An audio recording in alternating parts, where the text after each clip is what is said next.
On August 5, 2003, an elderly woman was found dead in her small Paris apartment. She had lived there alone for years, with occasional visits from care workers. But after a few days of silence, her neighbors sensed something was wrong and called for help. And when emergency responders arrived, she was lying on her bed, lifeless and alone. And she wasn't the only one. In those same few days, bodies were being discovered across the city. Not all at once, but steadily. One, then another, then a few more. France would go on to report over 14,800 heat-related deaths in that particular summer. Italy's estimation was around 20,000, Spain over 4,000, Germany reported nearly 9,500. And across Europe, the numbers kept climbing day by day. By the end of the season, the heat wave had caused more than 70,000 excess deaths all across Europe. The temperatures reached above 40 degrees Celsius in most parts of these countries. Although it didn't sound that bad compared to any other heat waves that hit Europe recently, this condition is dangerous, particularly for elderly people with chronic conditions, as that kind of sustained heat can trigger fatal complications.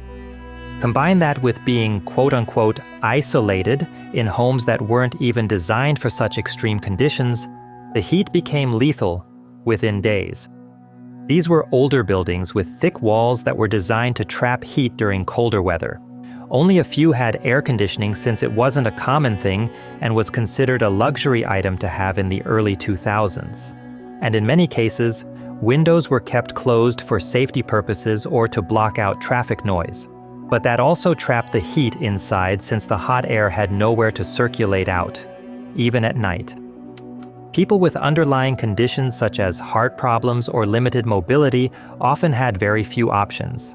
They couldn't easily get outside on their own, couldn't cool themselves down, probably couldn't even walk to open the window, and many had no one checking on them regularly.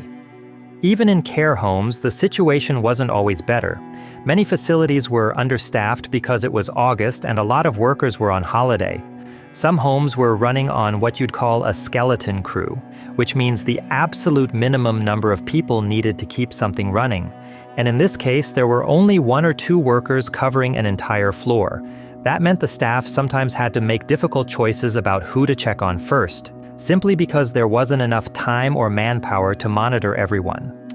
Warning signs like a missed meal or a sudden change in behavior were easily overlooked. And because no one was expecting anything unusual, their absence didn't always raise any concerns. Neighbors just assumed they were resting inside and tried to avoid the heat outside. But in many homes, the indoor temperature had reached levels that the human body can't tolerate for long. And without enough hands to respond quickly, some residents were found only after they had already passed. The city's capacity to manage the overwhelming number of patients eventually began to collapse as morgues and funeral homes all across the city started to run out of space. And because of this, refrigerated food trucks had to be brought in to store the overflow of bodies. It got worse because many funeral home workers were on vacation during the August holidays, and those who were working were completely overwhelmed by the situation. At one point, only 40 staff were present to handle more than 1,000 corpses. Some families even had to be told that they would have to wait days, even weeks before a burial or cremation could be arranged. Part of the problem was how fragmented the system was. Back in 2003, France didn't really have a national mechanism for tracking heat-related deaths in real time. So when people died from complications triggered by extreme heat, like dehydration or respiratory collapse, the cause of death was often recorded under those immediate conditions, not due to the heat wave or anything heat-related, which made it a lot harder to detect a pattern in the early days. Health agencies, local hospitals, coroners, and even government offices were each working within their own limited scope, and since each agency wasn't actively sharing information across departments, no one really had the whole picture. So the scale of the crisis emerged slowly and scatteredly, and mostly only came from the ground up.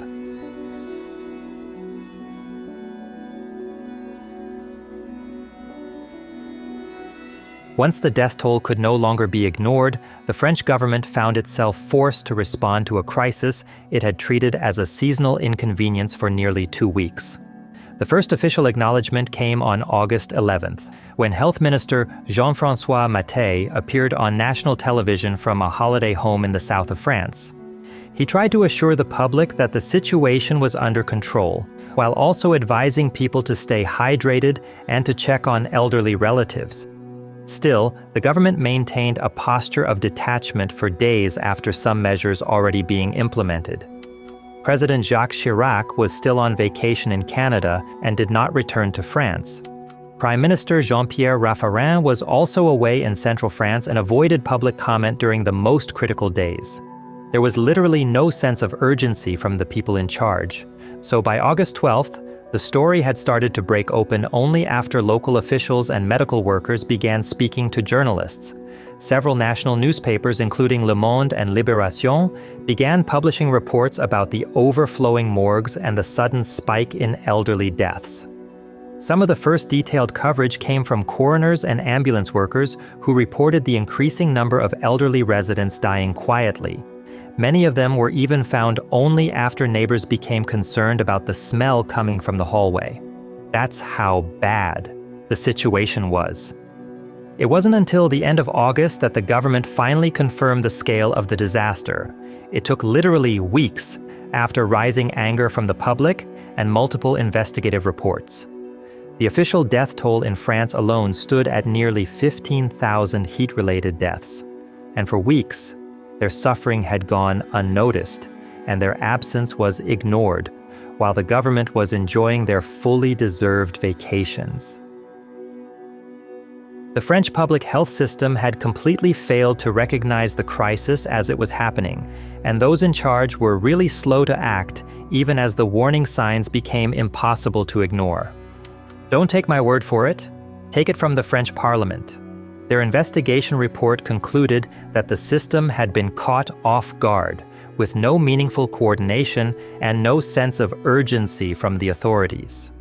The French Human Rights Commission even condemned the government's lack of preparation and called the death toll a violation of human dignity. Because it wasn't the heat alone that killed thousands. It was the isolation, the delay, the fact that help could have come and simply didn't. Health Minister Mattei was eventually removed from office in March 2004 during a cabinet reshuffle. His replacement, Philippe Douste-Blazy, was tasked with developing new heatwave protocols and implementing reforms to ensure such a disaster could never happen again. But for many in France, this change came far too late. The sense of betrayal that the state had abandoned its most vulnerable citizens never disappeared, even long after the temperatures had dropped.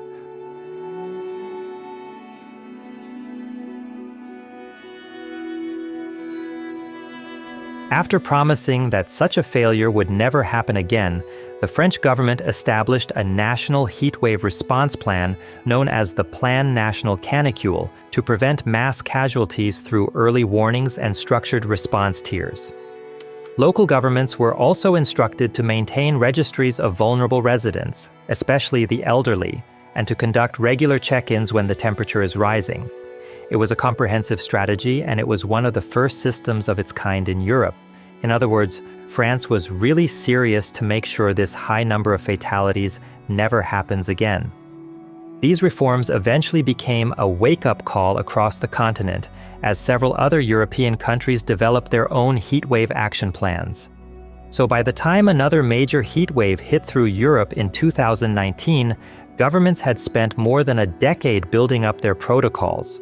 Radio announcements and public service campaigns reminded citizens to stay hydrated and to look after elderly neighbors.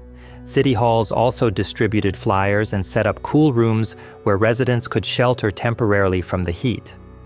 But even with all these efforts, the limits of the system became apparent.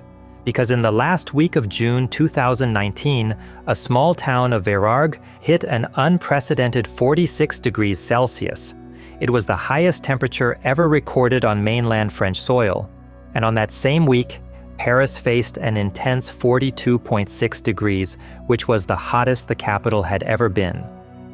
The system had done everything it was supposed to, but the heat was relentless, and even with all those improvements, the summer of 2019 still resulted in more than 1,500 heat-related deaths in France alone. But unlike 2003, the fatalities didn't cluster in nursing homes or apartments where elderly residents had been living alone. They were more dispersed and more difficult to trace.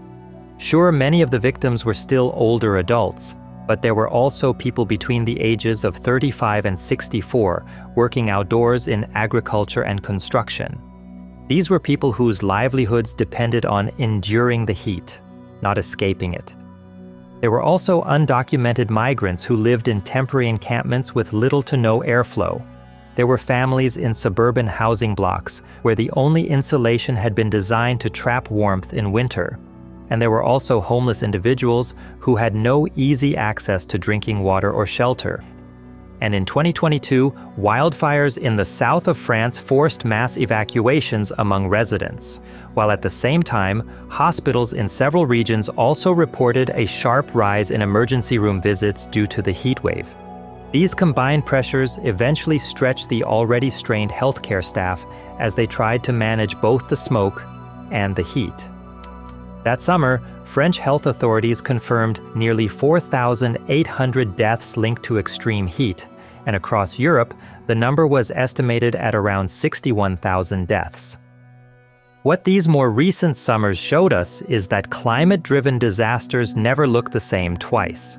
In 2003, most of the victims were isolated in their apartments and were overlooked by understaffed care systems during the holiday period, while in 2019 and 2022, the crisis was harder to trace, but just as deadly. It revealed how fragile the protective system still is, especially for people who don't fit neatly into government categories of vulnerability. We can agree that the protocols have improved, but they rely heavily on assumptions that people have family nearby, that someone will check in, that neighbors will notice when something seems wrong, and that communities will recognize a life-threatening situation before it becomes fatal.